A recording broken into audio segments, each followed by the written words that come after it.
Bienvenidos a las entrevistas internacionales del Grupo de Investigación de Derecho Económico de la Pontificia Universidad Católica del Ecuador. Me llamo Carlos Montenegro y soy estudiante de Derecho. Tengo el gusto de presentar al doctor en Derecho Rómulo Morales Herbias, magíster en Derecho, abogado y profesor en Derecho Civil de la Pontificia Universidad Católica del Perú. A continuación, trataremos el tema de la regulación de obligaciones, orientado a la materia de instituciones económicas. Entonces, comencemos. En su opinión, ¿cuál cree que sea la solución más adecuada en el escenario del incumplimiento contractual durante y post pandemia? Bueno, lo que sucede es que la situación de todos los países que seguimos sufriendo el tema de la epidemia del COVID-19 genera en la mayor parte de contratos la imposibilidad de ejecutar los contratos. Y frente a esa situación de imposibilidad de ejecución de los contratos, cada ordenamiento jurídico establece algunas soluciones, ¿no? Países como Ecuador, Chile, por ejemplo, tienen un código que proviene, ¿no?, del proyecto de Andrés Bello, no tienen soluciones tan directas, tan precisas como las que tiene, por ejemplo, el Código italiano o el Código peruano. El Código Civil peruano del 84 ha tomado como modelo el Código Civil italiano del 42, y en estas situaciones concretas, el Código peruano, al igual que el italiano, señala que si el contrato, por razones de fuerza mayor, que es el caso concreto, porque no tanto el COVID, sino la decisión, ¿no?, gubernamental de declarar la emergencia sanitaria genera una imposibilidad temporal sobreviniente en algunas actividades económicas, industriales o de construcción. Y en ese sentido, lo que señala el Código como remedio es que el contrato se suspende temporalmente hasta que se levante la emergencia sanitaria, pero mientras tanto, las prestaciones de las partes no se ejecutan, ¿no? Y al no ejecutar, puede generar problemas en alguna de las partes, ¿no? Si, por ejemplo, ¿no?, en el caso de los contratos de arrendamiento de locales comerciales, quien se perjudica, por lo menos dentro de la lógica del Código italiano y Código peruano, es el arrendador, ¿no? Porque el arrendatario, en esa hipótesis, no está obligado a pagar porque la finalidad del contrato ha sido justamente usar el local para el local comercial. Entonces, si no puedo usar el bien para el local comercial por la imposibilidad temporal sobreviniente, el arrendatario no está obligado a pagar hasta que se levante la emergencia sanitaria. Entonces, ahí hay un problema que tiene que asumir el arrendador. Entonces, el arrendador asume el riesgo de de no recibir la renta, ¿no? Entonces, pues, ahí hay un problema, ¿no? Un problema que el legislador, tanto italiano como peruano, lo regula, y parte de que el riesgo por la finalidad, en el caso de cualquier contrato, en realidad, ¿no?, la asume quien se está asumiendo, en este caso, la finalidad de uso comercial. O sea, quien le garantiza al arrendatario que el bien se va a utilizar para el local comercial, el arrendador. Entonces, si hay una situación de imposibilidad sobreviniente, pues el arrendador tiene que asumir ese riesgo. Pero ¿cuál es el problema? Que en esta situación compleja, muchos arrendadores son, por ejemplo, universidades, ¿no? Como la Universidad Católica del Perú tiene, ¿no?, Plaza San Miguel, que es un centro comercial grande, no recibe rentas, ¿no? Y está en un problema económico. Y, o sea, te pongo un ejemplo así grande, pero un ejemplo pequeño puede ser de un arrendador que es un jubilado y que no puede recibir la renta. Entonces, en esas situaciones concretas, creo que el Congreso de la República, o el Poder Ejecutivo, en su caso a través de decretos legislativos, podría, ¿no?, establecer una suerte de préstamo, por ejemplo, como se ha hecho en Portugal, con una tasa bajísima de interés, para que los arrendadores frente a esta situación pues puedan pedir dinero prestado y con este dinero puedan sobrevivir en este tiempo. Porque si no o sea, la solución que hay el Código Civil dice que el arrendatario de local comercial no paga nada y el arrendador no sirve. Ya, pero ¿cómo que el arrendador? ¿No? Sí, ¿No? Entonces, estas son cosas que el legislador italiano del 42 y el legislador peruano del 84 no lo pensaron porque, claro, estaban pensando en una situación hipotética, ¿no? ya, Entonces, para responder tu pregunta, en términos generales, la solución es esa, ¿no? El contrato se suspende temporalmente y a suspenderse, las prestaciones también se suspenden. Y al suspenderse, ninguna de las partes está obligada a ejecutar sus prestaciones, pero ya desde el punto de vista económico y desde el punto de vista social, eso genera otras consecuencias que el Código Civil peruano ni el italiano lo previeron, ¿no? ya, doctor. Muchas gracias. La siguiente pregunta es, en el caso de la creación de una ley especial orientada a manejar el incumplimiento de obligaciones, ¿cuáles son las posibles externalidades que se generarían en la sociedad? Claro, lo que pasa es que cuando hablamos de externalidad estamos hablando de situaciones externas, ¿no? A las Ujú, partes. En este caso, ¿no? En este caso, los riesgos contractuales los asumen las partes, pero si hay riesgos que no pueden asumir las partes, como el caso de un arrendador que no puede recibir la renta, pues, claramente esas externalidades no las pueden asumir las partes y es de ahí la importancia, ¿no? Que el Estado pues intervenga auxiliando a las partes, ¿no? Es el principio de solidaridad ujú. contractual. Y la solidaridad contractual no solamente implica que las partes se cooperen entre ellas, sino también que la solidaridad contractual es que el Estado proteja a las partes. Y Sí, sobre todo si las partes contractuales están en una situación de debilidad contractual. Entonces, cuando las partes están en situación de debilidad contractual, claramente el Estado está obligado a intervenir, ¿no? Como se ha hecho pues en el caso de España, Portugal, por ejemplo, donde, en Portugal sobre todo, donde yo investigué un poco más, en Portugal el Estado otorga préstamos a tasas bajísimas, ¿no? ujú, Y permite de algún modo, ¿no? Esta debilidad contractual que no es por culpa de las partes, sino por una situación externa. El contrato no lo puede resolver, menos el mercado, menos una economía de mercado. Entonces, yo creo que aquí es justamente la razón por qué el Estado es tan y quizás más importante que una economía de mercado, ¿no? Una economía de mercado ujú. sin Estado no funciona. No funciona. Pero nosotros en el Perú de la década de los 90 nos han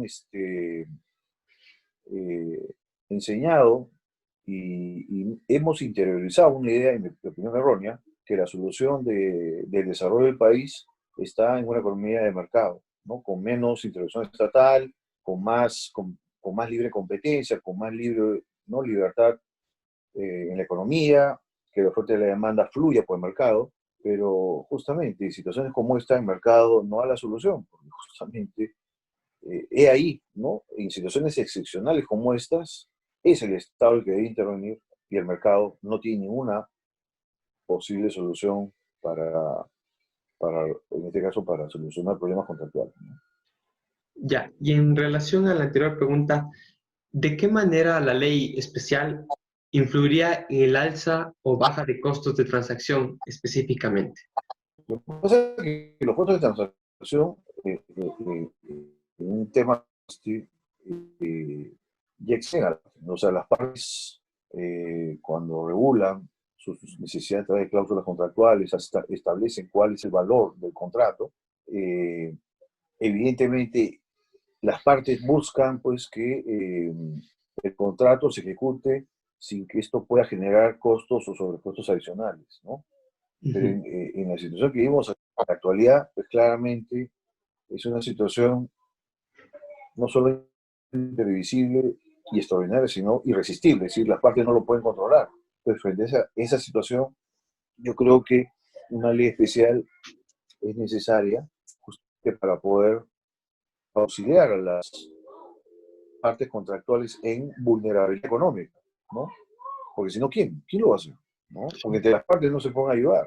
Entre las partes, salvo que exista una parte contractual que sea solidaria y diga, bueno, está bien, no me pagues, ¿no? O yo te pago, aunque no esté obligado, te lo pago.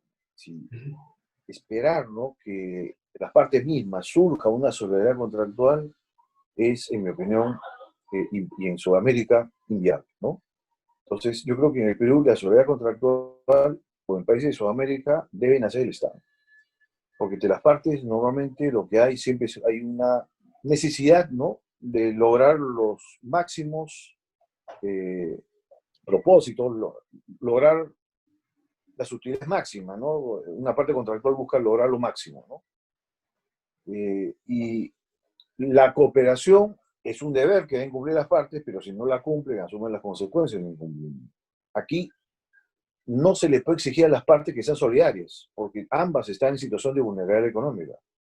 Entonces, si no se les puede exigir a las partes, es la ley la que debe, ¿no?, reequilibrar este desequilibrio económico, a través de subsidios, por ejemplo, ¿no?, a Sí, través de suspensión de contratos, no sé, o sea, hay distintos modos que el Estado puede participar, ¿no? Bueno, el tema del préstamo, yo creo que finalmente eh, el Estado asume el préstamo,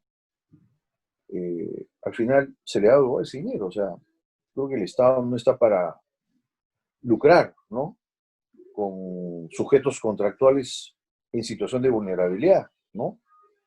O lo que podría hacer es un subsidio, es decir, que el Estado con su fondo pueda coadyuvar en estos 2 o 3 meses a una de las partes o a ambas partes, ¿no? Ahora, eso va a depender de las reservas internacionales que tenga el Estado, ¿no? Si no lo tuviera, bueno, la única opción que daría los préstamos, ¿no? Para poder tener, pues, en ese tiempo la posibilidad, pues, de mantenerse económicamente, de mantener una empresa, seguir pagando a sus trabajadores, ¿no? Es decir, sí, ese es el problema, o sea, muchos países eh, sabemos que las consecuencias que ha sucedido han sido despidos masivos, muchas empresas están en quiebra, ¿no? El Estado prácticamente no ha podido, ¿no?, por lo menos en Sudamérica, todavía superar esta etapa, el tema de salud, el tema de prevención, entonces hay sí. que evaluar todo, ¿no? Quizás el remedio más adecuado sería